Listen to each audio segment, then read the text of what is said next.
चलिए आज हम सभी लोग चर्चा करते हैं किस पर? अर्था अलंकार। किस पर चर्चा करेंगे? अर्था अलंकार पर चर्चा करेंगे। ये अर्था अलंकार क्या है? तो हमेशा ध्यान रखिए कि जब किसी काव्य में अर्थ के माध्यम से चमत्कार उत्पन्न होता है तो वहां पर क्या होता है? अर्था अलंकार होता है। तो अर्थ के माध्यम से इसमें क्या होता है? अर्थ के माध्यम से नोट करते चलेंगे सभी लोग। अर्थ के माध्यम से चमत्कार उत्पन्न होता है। क्या उत्पन्न होता है? चमत्कार उत्पन्न होता है। तो वहां पर अर्था अलंकार होता है। वहां पर क्या होता है? अर्था अलंकार होता है। भाई मान लीजिए कोई काव्य पंक्ति दी गई है, अगर हम उसके अर्थ को निकालते हैं तब अच्छा शब्द आता है तो वहां पर अर्था अलंकार होता है। वास्तव में अर्था अलंकार के लगभग 173-178 भेद होते हैं। रुद्रक 173 भेद बताते हैं, लेकिन उससे कोई लेना देना नहीं है।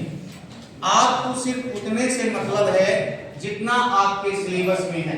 तो आइए देखते हैं अर्था अलंकार के अंतर्गत आपको क्या क्या पढ़ना है। सबसे पहले पढ़ना है उपमा अलंकार। दूसरा अलंकार पढ़ना है आपको रूपक अलंकार। तीसरा पढ़ना है आपको उत्प्रेक्षा अलंकार। क्या है? उत्प्रेक्षा अलंकार।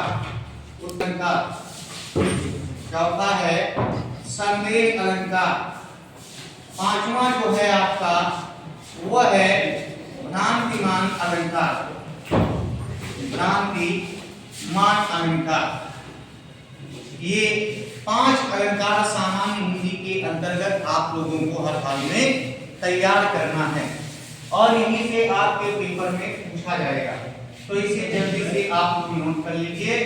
अब यहाँ पर हम शुरू करते हैं उपमा अलंकार। उपमा अलंकार। तो ध्यान दीजिएगा, इसका एक सूत्र होता है सादृश्यम उपमा। इसका एक सूत्र होता है और वो सूत्र होता है सादृश्यम उपमा। यानी सादृश्यता जहां पर होती है, एक जैसा या समानता कह सकते हो, सादृश्यम उपमा, ये इसका सूत्र होता है।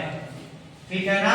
ये सूत्र है इसका कि समानता जहां पर दिखाई जाती है वहां पर उपमा अलंकार होता है।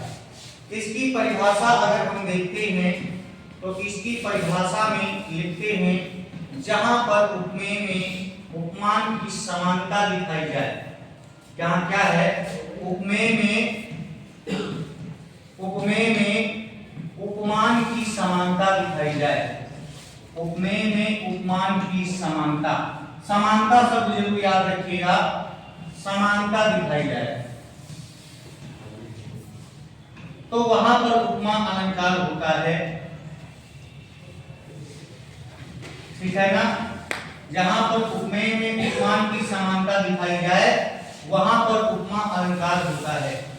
कुछ जानिए चाहे न जानिए, लेकिन इतना जरूर आपको ध्यान रखना है कि उपमा के जो अंग होते हैं वो 4 अंग होते हैं। कितने अंग होते हैं? 4 अंग होते हैं। नंबर 1 उपमेय, नंबर 2 उपमान, नंबर 3 साधारण धर्म या गुण। साधारण धर्म या गुण नोट करके चलो बेटा, बार बार नहीं लिखाया जाएगा। साधारण धर्म या गुण। और चौथा जो है आपका वाचक शब्द है। क्या है? वाचक शब्द है। इतनी बातों को आप ध्यान रखिएगा। जब उपमा के ये 4 अंग हैं, उपमा के 4 अंग हैं, ठीक है ना? अगर हम भेदों की चर्चा करते हैं उपमा की, तो उपमा के भेद जो होते हैं वो 2 होते हैं। उपमा के भेद 2 होते हैं। एक होता है आपका पूर्ण उपमा और दूसरा होता है लुप्त उपमा। पूर्ण उपमा और दूसरा आपका होता है लुप्त उपमा। पूर्ण उपमा और लुप्त उपमा। पूर्ण उपमा क्या होता है? जहां पर उपमा के चारों अंग मौजूद होते हैं उसे हम पूर्ण उपमा कहते हैं। चारों अंग कौन से हैं? उपमेय, उपमान, साधारण, धर्म और वाचक शब्द। और जहां पर इनमें से कोई एक अंग लुप्त हो जाता है तो वहां पर लुप्त उपमा होती है। कौन सी उपमा? लुप्त उपमा होती है। लेकिन आपको सिर्फ परिभाषा और उदाहरण लिख करके स्पष्ट कर देना है बस। कैसे जान लेंगे कि ये उपमेय क्या होता है और उपमान क्या होता है? तो हमेशा ध्यान रखिए, जिस वस्तु की तुलना करते हैं, इतना याद रखिए, जिस वस्तु की तुलना करते हैं वो उपमेय कहलाता है और जिस वस्तु से करते हैं वो आपका उपमान कहलाता है। कितना याद रखना है?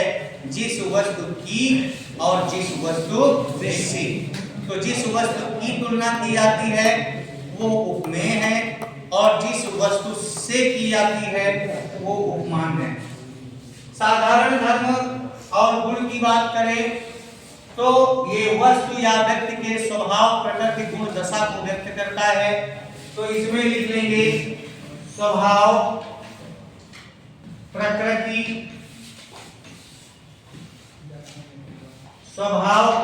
दशा और गुण। इन चीजों को याद रखिएगा, आपको बिल्कुल कहीं भी कंफ्यूजन नहीं होगा। अब बात आती है वाचक शब्द क्या होते हैं। तो हमेशा ध्यान रखिए, समानता बताने वाले शब्दों को वाचक शब्द कहते हैं। जो शब्द समानता बताते हैं, क्या बताते हैं? समानता बताने वाले शब्दों को वाचक शब्द कहते हैं। ये समानता वाले शब्द होते हैं। कौन कौन से होते हैं? नोट कर लीजिए। सा, सम, सादृश्य, तुल्य,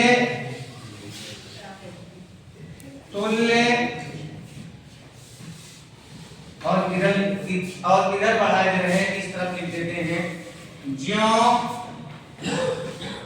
त्यों सरिस।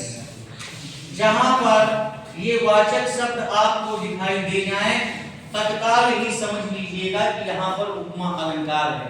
सा, सम, सादृश्य, तुल्य, ज्यों त्यों सरिस। इतना नोट कर लिया होगा। एक उदाहरण के माध्यम से समझाते हैं, है ना, कि कैसे कहां पर उपमा अलंकार आप पहचानेंगे। तो जरा ध्यान दीजिएगा, इसको नोट कर लिया होगा। बता रहे हैं आप लोगों को, उपमा अलंकार का एक उदाहरण देकर के समझा रहे हैं। मैंने कहा कि पीपर पात सरिस मन डोला, पीपर पात सरिस मन डोला। इस उदाहरण पर थोड़ा सा ध्यान देंगे। ये है आपका उदाहरण, ठीक है ना। अब यहाँ पर देखिए मन है, मन की तुलना किससे की जा रही है? पीपल के पत्ते से की जा रही है। मन की तुलना किससे की जा रही है? पीपल के पत्ते से की जा रही है, ठीक है ना। तो उदाहरण है पीपर पात सरिस मन डोला। यहाँ पर ध्यान देंगे, मन की तुलना पीपल के पत्ते से की जा रही है। तो जिसकी तुलना करते हैं वो क्या कहलाता है? उपमेय कहलाता है। तो मन यहाँ क्या बन गया? उपमेय बन गया। मन क्या बन गया? उपमेय। किससे की जा रही है? पीपल के पत्ते से की जा रही है। तो पीपल का पत्ता क्या बन गया? उपमान बन गया। जिस वस्तु से की जा रही है वो उपमान होता है। यहाँ पर एक शब्द आया है सरिस। सरिस जो है ये आपका वाचक शब्द है। क्या है? वाचक शब्द है सरिस। ध्यान देंगे, और डोलना या हिलना क्या है, ये साधारण धर्म या गुण है, साधारण धर्म या गुण है। तो इस तरीके से आपने उपमा अलंकार के बारे में जाना। और भी बहुत से उदाहरण हैं, जैसे हरिपद कोमल कमल से, हरिपद कोमल कमल से। और एक बात ध्यान रखना है, वाचक शब्द में मैंने सिर्फ सा को दिखाया है, सी और से भी होता है, सा सी से, ठीक है ना? ठीक है, तो समझ में आ गया होगा, उम्मीद है। पुनः मिलते हैं नेक्स्ट वीडियो के साथ। धन्यवाद।